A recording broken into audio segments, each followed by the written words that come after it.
Today we're joined by Johan van Heerden, a long-time martial arts instructor from Potchefstroom, who has spent decades developing practical skills in Brazilian Jiu-Jitsu, mixed martial arts and self-defense training. Johan is affiliated with Combat Coaching, works alongside Combative Concepts, and is involved with 10X firearms proficiency training, and is also preparing for an exciting new chapter with Fortis Proactive Defense Solutions. Today, we explore the realities of self-defense, the role of BJJ and MMA in personal protection, the importance of mindset, and what students can expect from future training opportunities together with Fortis. Johan, good morning. Welcome. Thank you, Jan. Thank you for the opportunity. I appreciate it. Yeah, it's so good to talk to you. Finally, I mean, we last saw each other at Huntex, where Huntex, yeah. Well, you ran into me actually. Yes. For people who may not know you yet, can you maybe just give us a little bit of your background, how you got started in your martial arts journey, then your journey through BJJ and MMA, and what ultimately led you into coaching and training other people? Jan, yeah, I also grew up on a farm in the Northwest, or West Transvaal, as we called it. And Yes. from a young age, I was interested in martial arts training as well as firearms. I think there's hardly any picture of me as a kid without a toy gun somewhere in the picture. So I've always been into firearms. So Yeah. I started with karate training, like I think most people did, because there was not something else at that stage. So I started with Kimura Shikukai Karate under Sensei Mani Kombank. And then at some stage, I started getting interested in the Bruce Lee philosophy of Jeet Kune Do, absorbing what is useful, rejecting what is useless, a more broader approach, I would say. Or as Paul would have said, try all things and keep what is good. So the thing of Bruce Lee, what he said was the truth in combat is different for each individual. So that spoke to me because people are built different. They've got different attributes and so on. So I thought one should start looking at other styles as well, not only be bound to one style. So then when I was in high school, we were involved in an armed robbery on the farm. So that immediately intensified all my training of martial arts and firearms and more studying and so on. So I just decided I'm not going to be a victim again. What happened was in a way it was a wake-up call, but it was also good in the sense that people never think it can happen to yourself. It always happens to someone else. So as soon as you accept that it can happen to you, then you start taking preparations. So I decided I wanted to go into another direction. I want to add some more practical stuff as well. So at some stage, when I went to university, I was looking for martial arts training here, but I couldn't quite find what I was looking for. I was still into guns. I went into fitness. I'm a qualified fitness instructor, believe it or not. And I was also involved with high-risk business, where we did assets in transit. So I decided I need to get more specialized training. So I did a close protection course in '99 in Durban, where we did more practical shooting skills. So I got exposure to that. And then also, they also highlighted again the importance of unarmed skills, practical unarmed skills. So I decided again to start looking around for martial arts that I'd met my needs and so on.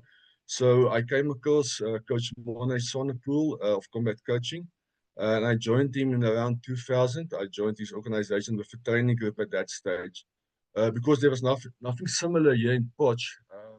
We started our own groups. I got a couple of people together, anyone that was interested at that stage. My wife and I started training, and then started getting other guys and so on, started with a training group just to develop all the different attributes that you need to, the different ranges, to start with wrestling. I haven't done wrestling before, so I did a little bit of stand-up, karate and so on. I did a little bit of Muay Thai and so, but started adding jiu-jitsu as well, and the complete game in the end.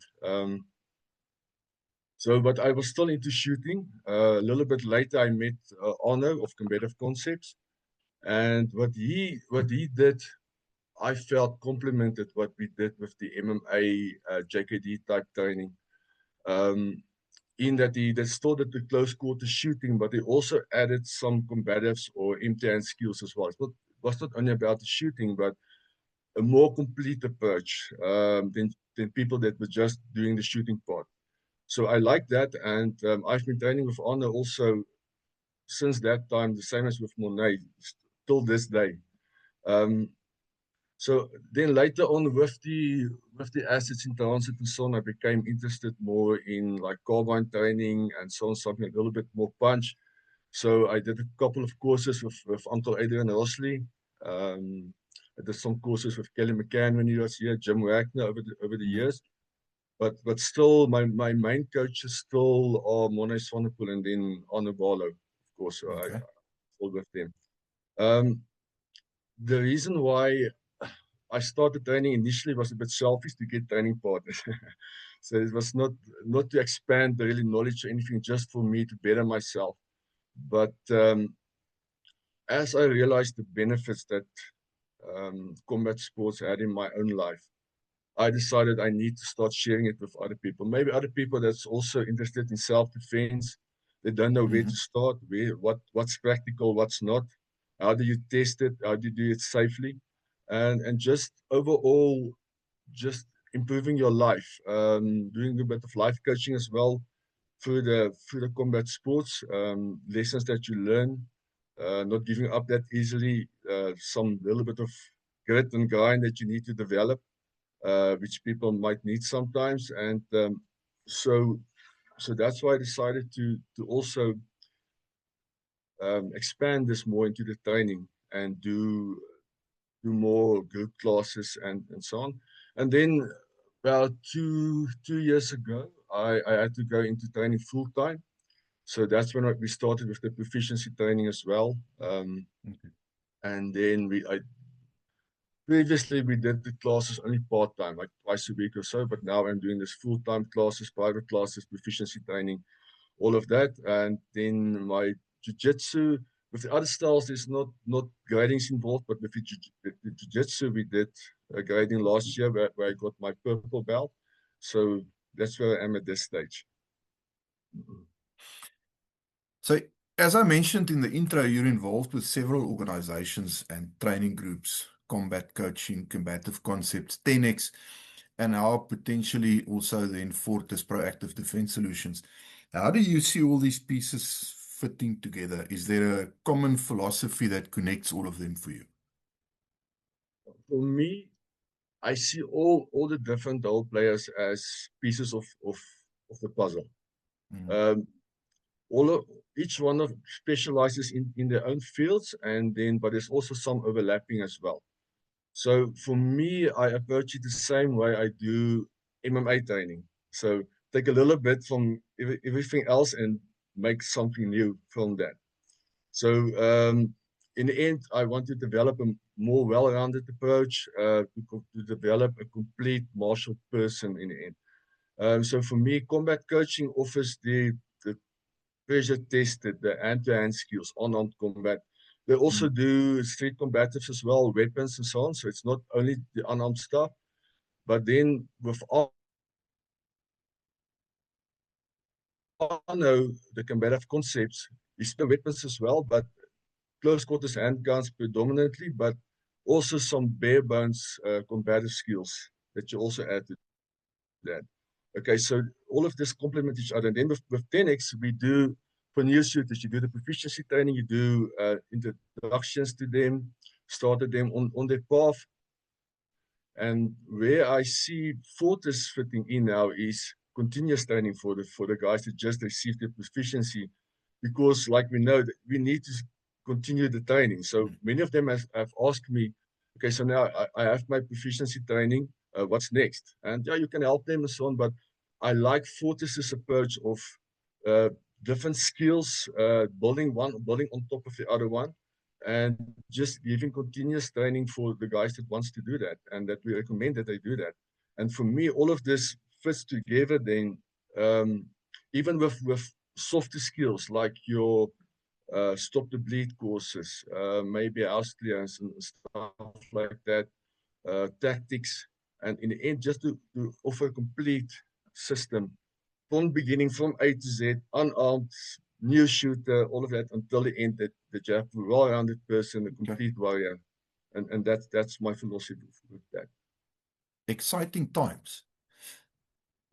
A lot of modern combat sports have become very competition focused, but your approach seems to place a strong emphasis on practical self-defense.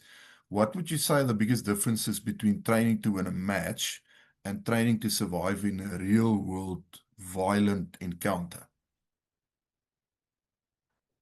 Yes, it's not bad to do competitions, just as with sports shooting, I would say. So there are benefits that you can derive from that. You develop essential skills. With the combat sports, you train against someone that's resisting you almost 100%. So you need to know what you're doing. With the shooting part, there is a little bit of stress. You need to compete against the clock. You need to know your weapon. You need to be accurate. So it's good to do the competition. One just, in my opinion, just need to keep in mind that if your goal is to be self-defense proficient, it might not be the whole story. But again, if you can't do it with rules, who's to say you're going to be able to do it without the rules? So if you can't do your combat sports within the rule set that's been given, if you haven't trained, what makes you think you will be able to still do it even if there's no rules? So with the combat, with the shooting as well, there's some things, like I said, the accuracy and so on that you can do shooting with speed, but there's also some maybe tactical approaches that might not be ideal for the real world. So you need to know that. So for self-defense, what you need to take into consideration is, obviously there's no rules. If an event happens, it will be an unknown time and place. It might be an ambush. So you will not be ready. You won't get a warning to tell you. The ref won't ask you, are you ready? Are you ready? Okay, let's go. So you won't know the time and place. There might be weapons involved that you maybe did not expect. More than one attacker, not only just one. It might not always be the best idea to go to the ground in a real fight, because being on the ground sucks, especially if you don't know what you're doing. You're limited what your options are, and then of course the consequences. With your self-defense training, you need to take into consideration there might be legal consequences, but also life and death consequences. So your life might be in danger. You might also need to take the life of someone else if the situation requires that. So for me, the combat sports is a vehicle to get to the other things. So that's why I always mention it first. So with the combat sports, you develop the mindset, you develop your balance, timing, all of that. But if you have a good foundation in the combat sports, it will carry over to the other disciplines as well. If you're balanced in your stance, you will be a balanced shooter as well, because you will know where your balance is when you need to be shooting. You can't be off balance, otherwise you're not going to be able to shoot. You might be kicked over or whatever the case may be.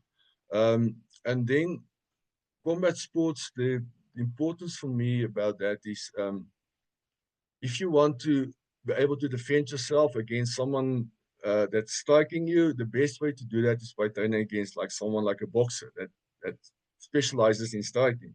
The same with if you want to be able to survive on the ground, if you get to the ground, you need to be able to wrestle against someone that's an expert in ground fighting, like a jiu-jitsu guy. Someone wants to take you down. So many people are interested in self-defense, and they say they train self-defense, but then you have to ask yourself, when was the last time you wrestled against someone that resisted you almost 100%? When was the last time you defended yourself against someone that wants to strike at you, even with gloves? So of course, yeah, we can't take all the rules away when we are training. The rules are there for safety as well, but you can simulate many of the skills that you need for self-defense. So for me, combat sports is still an important part, even with the rules, to make it safe. You have to make it safe, but you still need to be able to do what you need to do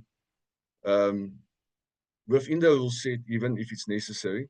But take into consideration, there might be something else as well. So with us, with the training, sometimes you might throw in like a free for all. So we're doing, let's say we're doing jiu-jitsu and we just say free for all and anybody can attack anyone else. So you might be in a good position, maybe in a mounted position on top of someone, and suddenly someone comes from behind and grab you. So that's that ambush type of thing you maybe did not expect. Or you might add a knife, leave a training knife, and just see what happens. How do you adjust what you're doing now? With shooting, you have to square range, so it's a bit harder to do something like that. But that's where something like airsoft might come in, that you have more dynamic type of situation. That maybe more like a 360 environment that you can use to do all of that. So for me, in the end, you can't develop self-defense skills without sweating a little bit as well. Without getting a little bit of punches. I'm not saying you need to get hurt or get black eyes or anything like that, or get tooth knocked out, but you need to wrestle a bit and just need to feel what it feels like to go against someone else that's resisting you. That's not working Yes. with you. Yeah, Yeah. not resisting you. So. Jan, you often refer to the fact that you follow a more old school approach to BJJ and MMA. What does it mean in practice, and how applicable are those principles for a modern self-defense scenario? For me, when I refer to old school, I'm referring to when the art was developed, when it was still a martial art and not only a sport. So, like Brazilian Jiu-Jitsu, for instance, when the Gracie started with that, it was a martial art. It was for self-defense. It was for self-defense purposes. So there were not that much competitions at that stage. Later on, the competitions evolved more. But for me, it's more about the practical application, self-defense application. But then again, just as I said earlier, if I have someone that's a self-defense guy, a tactical guy, but he's never training, and then I have someone that's doing either combat sports with rules or someone that's doing sports shooting with all the rules and all of that. If there's a life or death situation, I'd rather put my money on the person that was training, even if it was combat sports or sports shooting, because he was developing his skill, rather than against with someone that's, although he's, let's say, tactical or self-defense guy, but he's never trained or he's not in shape, he's not training. So, and that's also why I think it's important. The alliance with Fortis is to be able to give that continuous training in conjunction with you guys. Sport, it does get a bit too technical in my opinion. Sports shooting as well as combat sports, because you are measuring yourself against other guys that are at a high level. So you need to get more technical. The fundamentals might not be always good enough just to beat them. But the old school approach would be more focused on the fundamentals, not techniques, but more principles, fundamental principles, techniques as well. But those were the things that always stood up under pressure. The things that, if whenever tested, those principles were the ones that also always did the job. So it's also important for most of us. We have limited time and resources. So it's good if your goal is to do self-defense. It's good to do the combat sports and shooting and sports shooting and so on, but you need to make sure you also develop good habits and not the bad habits that might get you killed on the street, as they say. But still, it's good to have a foundation with sports shooting, with combat sports in the end, because at least you have tested your skills. The Fortis Proactive Defense Solutions affiliation. What role will you be playing there? To be honest, as I see it, it's actually funny. I've known you guys for a long time. I don't know if Mm, you will remember, but with that, I attended a couple of courses for Fortis right in the beginning, and then with even with the More Than Zero training, I assisted Honor. So I was also involved with the More that's Than right. Zero training many years ago. So the way this started was when I learned that Honor will be collaborating with you. I was starting to think it would be great if you could do something similar here in Potch. So I had something in on my mind, but then I met you and Matt and Dion at Huntex. And in the passing, Dion said to me, we should try to do something in Potch. So I saw it as a sign. So that's why I reached out to you. And but the thing I see with Fortis is continuous training for the guys that the proficiency to Mhm. develop practical skills, all the support skills, the specialized courses that you guys are offering. Here with us in Northwest, there's no one that I know of that offers like shotgun courses or carbine Okay. courses. So I hope and I think there will be a need for that. I would love to do more courses and to do more courses with you guys. So that's on the one side, continuous training, house clearance. We have facilities here with 10X, lovely ranges, a lovely killing house that we can use to do Oh, all of that. Yeah, and I think many people will be interested in that. So the way I see my own role would be at this stage as more on the maybe the unarmed stuff, maybe fundamental weapon stuff, but then to get a training group going, a regular training group, once or mhm. twice a month. We can start doing hand-to-hand stuff, but also weapon stuff, handgun stuff, like the things that Arno does. Maybe some basic knife stuff and so on. And then from time to time, we get your specialized instructors to come and do a workshop here. So Mm.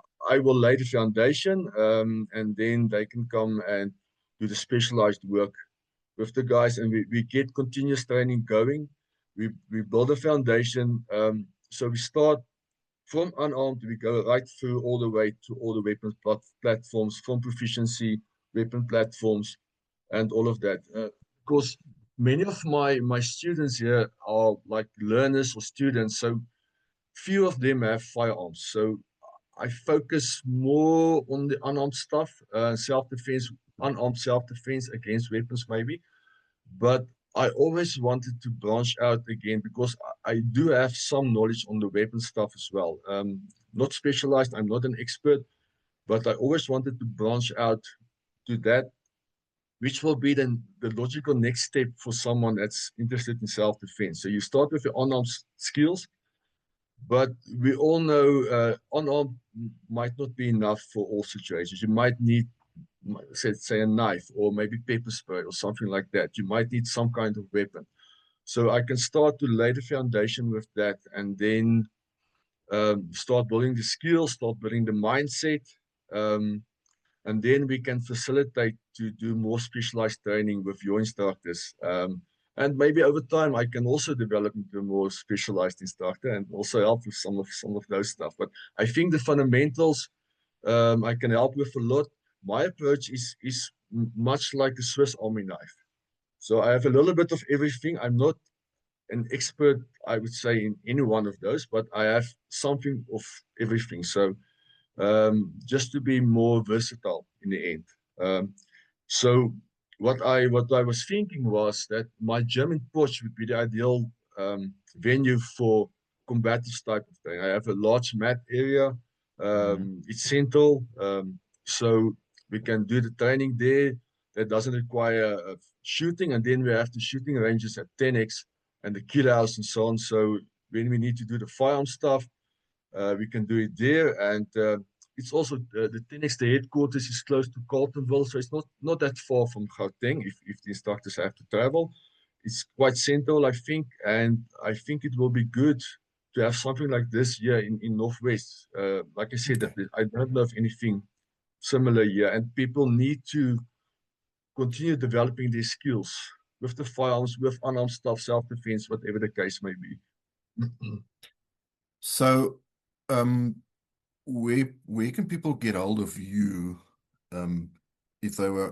This is obviously this is busy developing, and as soon as it's available, then it will be posted on our site, on the on our social media platforms and so on, Fortis Proactive Defense Solutions on specifically Facebook and so on. Where can people get hold of you, um, to follow up? Because I mean, you'll obviously post the same stuff, but if they want to contact you in the meantime. So for me, the easiest would also be on Facebook, Tier 1 Alliance, like you might see on my screen. So you can just look for Tier 1 Alliance, and then just contact us or send us a message, please. And then you can also combatcoaching.com, our website on the Monet Sonnepool. You can find the Potch branch. You can find all the details you can find on the website as well. One of the biggest challenges in self-defense training is making or striving to make training as realistic as possible without obviously making it completely unsafe. How do you strike that balance, and how important is pressure testing and scenario-based training in your own programs? The way we address that is by progressive resistance. So you start light. So just as when you go to the gym, you do a bench press, you don't start with 250 Ks on the bar.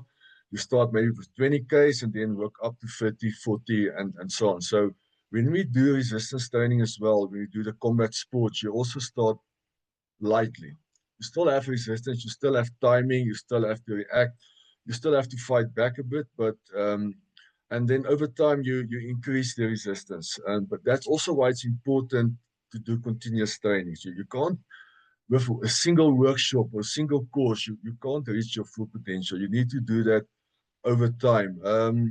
Also, what we do, I think it's very similar to the shooting as well. You do isolated type of exercises. You do, the purpose of this exercise is just to protect your face from getting hit.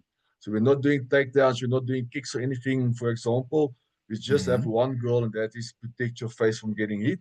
And then over time, you'll add on some more skills. You don't want to do too much too soon. Develop the skill, develop the core skills, the fundamentals, and then over time you add more resistance, more skills, and then of course you use protective equipment. We need to look after our training partners. Many people are professional people; they don't want to walk around like us, the combative guys with blue eyes and teeth that were knocked out and so on. We don't mind that much, but yeah, most people are professional people. They don't want to draw attention to that. So we convey the idea of your training partner is your best asset. So rather than having to use like something like a punching bag that's not hitting back or not wrestling back, if you have your training partner, you have to look after them. So you can't go 100%.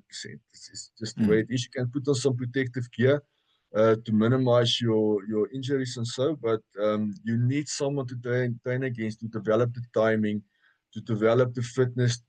You need someone that's also thinking and adapting to you. That's not just doing the same thing the whole time. So you need to learn to do that. And then pressure testing is necessary, but still you do it progressively. You don't throw someone into the deep end. You do scenario training. That's also important. You need to learn to read the situation and make decisions and not have the instructor make the decision for you. So it's easy for me to tell someone, listen, this guy is coming to hit you. You need to block. It's going to be a right hook.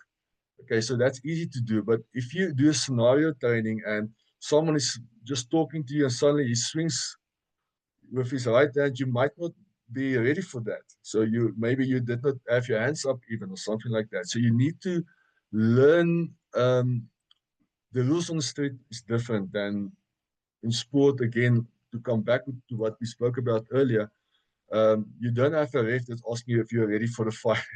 On the streets, it's gonna be an ambush. So you need to be prepared for anything that might happen. It makes it difficult. Scenario training, if you do it correct, is very difficult. It's one of the more difficult ways to train, but I think it's also one of the most productive ways to train in the end. But that's how Oh, we address that. Sorry, yeah. it would be very nice if criminals would adopt that strategy of first asking you if you're ready. You're I ready, think that yeah. would, yeah, that would bring down the crime figures quite considerably in Yeah. itself. You're also involved with 10x proficiency training. Can you maybe just give us a bit more of an in-depth look at what you do with 10x? Who's it aimed at? Why do you think ongoing proficiency training is important, specifically for responsible armed citizens and security professionals? 10X is one of the larger training companies here with us.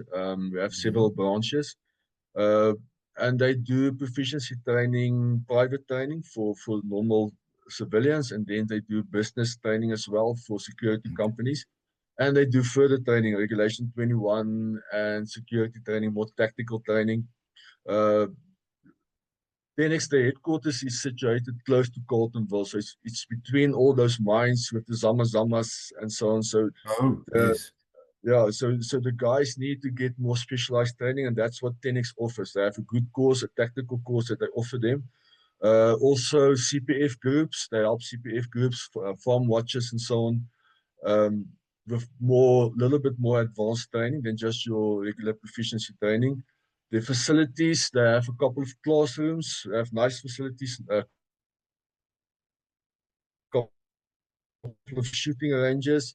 And then, so for me, I run the branch here in Potch. So we start with new Okay. shooters, someone that wants to start with the process to start getting their own firearm and so on. And yeah, so we do the private course as well as the business course. Yes, so for guys that need to do it for security, they need to do the business course. And the importance of ongoing training, and that's one of the reasons why I approached Fortis, is like you know very well, Jan, all skills are perishable. So you need to continuously practice. Your situation might change. So for me, I'm getting older a bit. I might not be as strong or as fit as I was a couple of years ago. So my goals might change. I might need to look more at weapon training or something like that. So, but still, you need to be training to keep yourself at a higher level. It's not the time to figure out how your gun works when you have to use it to defend your life. Then you must do it without thinking. You will fall to your level of training. And for me, I always go back to the fundamentals. Continuous improvement of your fundamentals. Do it a little bit smoother, a little bit faster, a little bit more accurate when you're shooting. So just to get to know your weapon and to keep your knowledge on par that you're Mm, able to use your firearm. Hopefully never, but if you need to, you sure. shouldn't you shouldn't uh, be uncertain on how it works. For a final question, um, what impact would you like to have on the self-defense and the martial arts community in South Africa? I would like to develop a community of warriors and not victims. Short and sweet. That works. I like that. If you like this episode, please click the like button. Please subscribe to the channel. Help us grow, reach an ever widening audience. And as always, smash that bell icon so you can get notifications of new videos coming out. Keep an eye out on both the Fortis and the Tier 1 Alliance Facebook pages for confirmations and information about the training courses as they develop and start becoming available to the public. And as always, if you're interested in any of the loan operator and Fortis training courses specifically, there is always a link in the description below the video. Check it out. We look forward to seeing you on a range one of these days. Johan, thank you so much for joining us today. Much appreciated. Thank you, Rian. I appreciate it and see you other guys on the mat.